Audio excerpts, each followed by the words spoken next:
Let's learn the use of the data source property of list control and create more practical application where the data is first saved in the collection and from that collection data is fetched and published on the form. So this is our application and we developed this application in the previous chapter. This chapter is actually the continuation of the previous one. Now in our code, we will simply create a data source.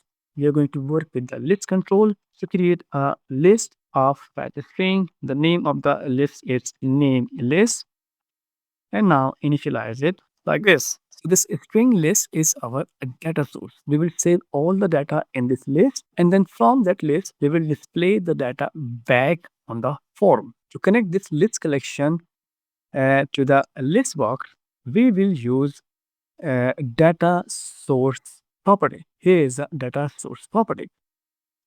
In the form constructor, we will simply call our ListBox control, and on that, we will call the data source property this, and to the data source property, we will assign our name list collection. So the data source of the ListBox is actually a generic collection. And now we need to modify and update the add operation. Instead of inserting the name directly to the ListBox control, we will first insert the name or save the name in our list source. So to the list, we are going to add the name provided by the user. And now we need to update the GUI or the list box. So as the name is added, we will show a complete list. And for that, we will first detach the data source and then assign the data source again. This is how we refresh the data source. So on the list box control, we will once again call the data source property and will assign it to null. And right after that, we will once again call the data source and assign the name list collection back to it. As we add a new name, we will simply remove the data source and then bind the data source again. So this is the refresh strategy which we are applying on the list box control. So let's run the program and check the add name functionality. So let's add a name, Sala. This is the first name. You can see here our binding works, and Adam, and you see the Adam is also added. The application looks the same as in the previous chapter, but there is a significant difference. The data is first saved in the list collection, and from that list collection, we are displaying the data on the form. Let's now update the clear option. The clear option will simply clear the record or all the components. And the list box control has nothing to do with that because the data is coming from the list, from this name list, right?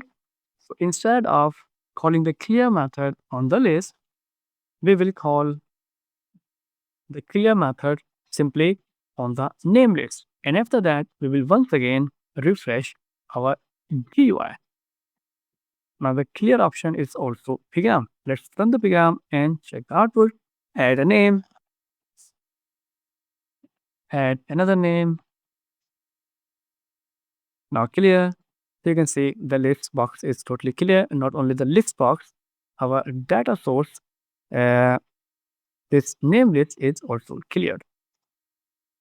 Let's move on. And the next option is show selection option. And this option needs to be upgraded. We will read the selected index from the list box and the index values are the same. The index system is the same, such as the first item or the first name in the list collection is inserted on the first line in the list box. The components in the list collection and the components which are then inserted in the list box have the same index values. So selected index will simply give us the index value, and using that index value, we will read the component from the list collection.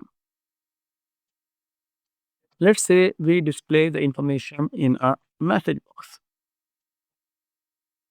You selected a name, and now here you show the name list of index. Here you can see I'm using the index plus, which is at index. We can also publish the index value. So let's run the program and check the output. Insert some name.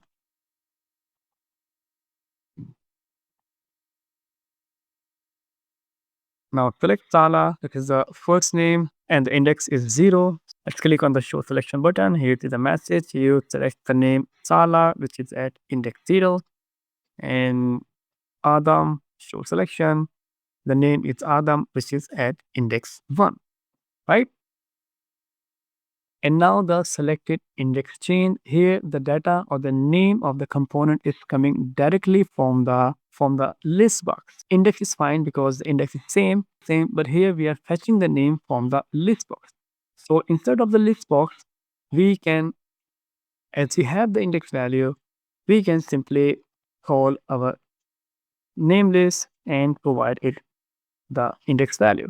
So we don't need selected items property here. Let's run the program, check the output, provide a name.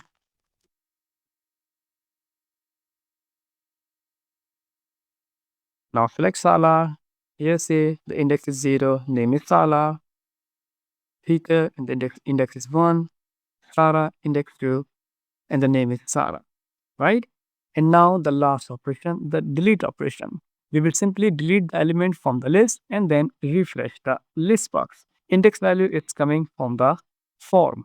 So on the name list collection, we will simply call the remove at method. The collection also has remove at method. And to that method, we will simply provide the index we are reading. And after that, we need to update or refresh the GUI. So copy this refresh code and put it right under the operation. As we remove the item from our data list, we are going to remove the data source and then bind the data source again. This is a GUI refresh strategy. So let's run the program and check the output.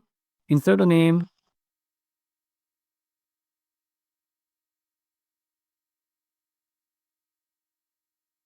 Now select the Adam, click delete. Let's see, Adam is gone. Feature, delete, Salar, delete. That's it, right? Now, as you see, this refresh code is repeating itself. So we can simply create a method for that. Let's say void refresh GUI like this. And now we can call this method where it's necessary.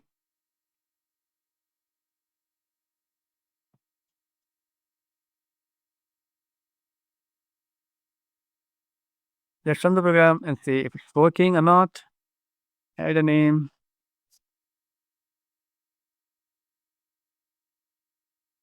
Show the selection. And you can see selected name is Adam, the index is 1.